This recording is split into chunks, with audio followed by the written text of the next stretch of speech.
จบลงด้วยดีเรื่องสมาชิกวงเสียงวิหกขโมยน้ำหอมของหัวหน้ามาฮอดมือนี้เจ้าตัวกะออกมายอมรับเป็นที่เรียบร้อยแล้วพร้อมถือพามาขอขมาขอโทษขอโพยบอสนกพงศกรถึงทีงานนี้จะให้อโหสิกรรมหรือบอคลิปนี้มาติดตามอย่างใกล้ชิด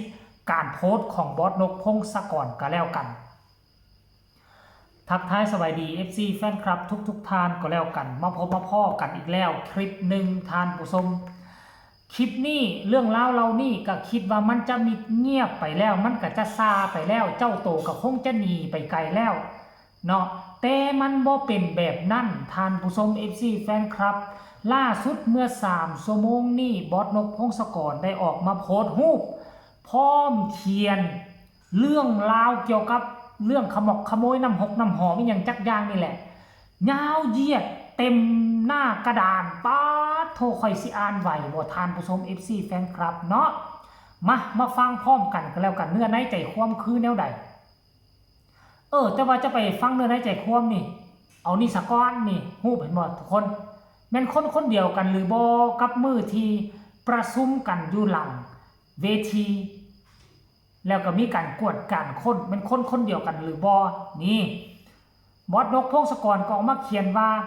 เรื่องน้ำหอมจบแล้วครับขอให้บทเรียนในครั้งนี้เป็นหนังสือเล่มใหญ่ของน้องและผู้ติดตามทุกคนไปตลอดชีวิตนะครับการลักเล็กขโมยน้อยบ่ได้ส่งผลให้ชีวิตไผ่เจริญขึ้นมีแต่จะจมดิ่งลงเพราะว่าทำให้ชีวิตคนอื่นเป็นทุกข์กรรมมาจากการกระทำเสมอต่อให้คนบ่เห็นบ่มีกล้องวงจรแต่กรรมยิ่งกว่ากล้องว่าซั่นเด้วงจรที่บันทึกทุกเหตุการณ์ของมนุษย์ทุกช่วงลมหายใจและน้องก็ได้รับบทเรียนกับเหตุการณ์นี้แล้วว่าซั่นเด้เต็มน้องสัญญาต่อหน้าครูบาอาจารย์ว่าต่อจากนี้ตลอดชีวิตจะบ่ลักเล็กขโมยน้อยอีกให้การเวลาเป็นข้อพิสูจน์ละกันครับว่าซั่นเด้แต่น้องได้พ้นสภาพการเป็นศิลปินในวงหมอลำเสียงวิหกแล้วเพราะผมถือว่าผมเคยให้โอกาสน้องไปแล้วตอนนั้นน้องปฏิเสธต่อไปให้เป็นเรื่องของอนาคตครับโจความเป็นอ้ายบ่มีคำสิเว้านอกจากคำว่าอโหสิกรรมอภัยให้บ่ติดใจเอาความน้องครับให้น้องได้มีโอกาสใช้ชีวิตต่อไปขอโอกาสจากสังคมด้วยนะครับอย่าเหยียบย่ำซ้ำเติมกันแล้วผ่านเรื่องนี้ไปด้วยดีโอ้ยพอพระบอสนกพงศกร ยังไม่ได้ฮอดครึ่งกันเลยเพราะแนวใดน้องยังมีจิตใต้สำนึกของคำว่าคนน้องยังอยากขอโทษคนทำผิดแล้วหู้จักขอโทษสิ่งที่ควรได้รับคือโอกาสและควรรักษาโอกาสดีๆนี่ไปตลอดชีวิตหากพลาดอีกเท่ากับดับอนาคตตัวเองไปเลยคนมีคดีติดตัวมันลำบากกับการใช้ชีวิตมากว่าซั่นเด้ท่านผู้ชม FC แฟนคลับยังเหลืออีกหลายแต่ค่อยอ่านซ้ำนี่ก็พอจับเนื้อในใจความได้แล้วแหละเนาะมือนั่นเหตุการณ์มือนั่นคือคนนั่นบ่ยอมรับผิดแล้วก็หนีออกจากวงไปแล้วคิดได้จังไดไปตัดพอกตัดผมกลับคืนมาใหม่ท่านผู้ชมในเมื่อ3 ชั่วโมงผ่านมานี่เห็นบอสนกพงศกรโพสต์รูปคู่กับเพิ่นถือผ้าน่าจะเป็นขัน5ผ้าขอขมาขอขมาอยู่ต่อหน้าพระสงฆ์พระพุทธรูปที่วงเสียงวิหกเคารพนับถือที่เอาไป บูชาไว้ข้างรถของบอสนกพงศกรนั่นนะท่านผู้ชมเนาะ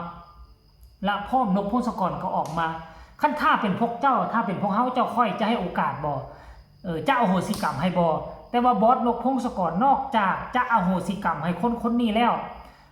นอกจากจะให้โอกาสแล้วนอกจากจะเว้าดีนำแล้วยังขอให้สังคมอีกบอสนกเป็นคนขอสังคมอีกขอว่าสังคมจะเหยียบย่ำซ้ำเติมคนผิดไปแล้วเขายังมีจิตใต้สำนึกมาขอโทษขอโพย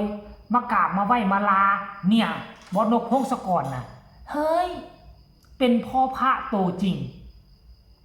ทั้งที่เขาลักของเจ้าเขาขโมยของเจ้าเขาเหยียบย่ำศักดิ์ศรีของเจ้าให้โอกาสเขาแล้วบ่จักกี่ครั้งนับตั้งแต่เริ่มต้นเครื่องเสียหายและจนมากระทั่งเรื่องแดงมา2-4-5 มื้อหลังบ่ก็ให้โอกาสแล้วแต่เขาบ่ยอมสำนึกบ่ยอมขอขมาลาโทษมื้อนั้นแต่อย่างน้อยๆเราหนีไปอย่างน้อยๆแล้วก็กลับมาแล้วยังมาขอขมาลาโทษขอขมาลาโทษ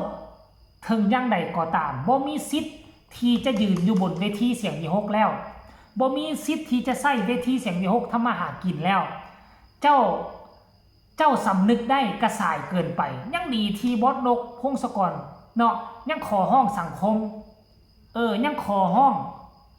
ว่าบ่ให้เหยียบย่ำซ้ำเติมเบิ่งแม่ความดีของเราน่ะเราดีขนาดใดขั้นกรณีว่าเจ้ายอมรับตั้งแต่มือนั้นเจ้าอาจจะใส่เวทีเสียงวิหกหาอยู่หากินไปอีกตืมได้บอสนกพงศกรก็บ่ได้เป็นคนที่ใจพูดใจโกบ่ได้เป็นคนที่อีหยังทุกคนผิดพลาดได้เนาะในชีวิตหนึ่งเฮาเกิดมานี่บ่สร้างเรื่องน้อยก็สร้างเรื่องใหญ่แม้กระทั่งโตค่อยก็เคยสร้างเหมือนกันแต่บ่เป็นเรื่องลักเล็กขโมยน้อยอย่างจักอย่างดอกท่านผู้ชมบ่แม่นแต่ถามว่าลักมะม่วงป้าข้างบ้านบ่ขโมยนู่นนี่นั่นส่วนของผู้นี้เคยอยู่ตอนยังน้อยๆตอนอายุราวๆประมาณ 7-8 ปีอยู่บ้านนอกไปอาบน้ำลิ้นมันมีส่วนหมักฮุงกับเจ้าอยู่ทั้งข้างลำธารโอ้ยมันสุกเหลืองอ้อยต้อยกับพากันไปซัดต้นแล้วกับหมู่ 4-5 คนก็เคยอยู่อันว่าบ่เคยแต่ว่าบัดใหญ่ขึ้นมาก็บ่เคยใหญ่ขึ้นมาซ้ำนี่ก็บ่เคยเฮ็ดท่านผู้ชมเนาะเพราะฉะนั้นแล้วการให้โอกาสมันเป็นสิ่งที่ดีคันถ้าว่าเกิดมีคนลักเล็กขโมยน้อยเกิดมีจนมีมันแล้วบ่ให้โอกาสเขาบ่ให้พื้นที่เขายืนอยู่ในสังคมในเมื่อเขาบ่มีพื้นที่ยืนอยู่ในสังคมเขาก็ไปเฮ็ดสิ่งมุมมืดอีกกลางคืนมาก็ออกล่าอีกมันจะกลายเป็นการสะสมให้เขาเก่งขึ้นให้โอกาสดีที่สุดให้พื้นที่ให้เขายืนแน่บอสนกพงศกรเฮ็ดถูกต้องยกโป้ให้ก็แล้วกันจาก FC ฝั่งซ้ายจาก FC ทั้งฝั่งลาวก็ขอส่งคลิปนี้ไปให้คนนั่นก็แล้วกันนะเจ้าสัญญาเอาไว้แล้วคันถ้าเจ้าเฮ็ดครั้งหนึ่งคนจับได้แล้วเจ้าบ่เปลี่ยนบ่แปลงเจ้ายังเฮ็ดตืมเจ้าจะดื้อจะด้านเจ้าจะกลายเป็นโจรโดยอัตโนมัติแล้วเจ้าจะเปลี่ยนบ่ได้เจ้าไปอยู่ใส่ก็บ่ได้คนไล่ห้อมไล่ลุ่มไล่จับท่านผู้ชม FC แฟนคลับฝากคลิปนี้ไว้ให้ผู้ชายคนนั้นก็แล้วกันเด้อเอาฝากกดไลค์กดแชร์กดติดตามที่สำคัญจะกดข้ามโฆษณาพ่อกันใหม่ในคลิปหน้าลาท่านผู้ชมไปก่อนสบายดี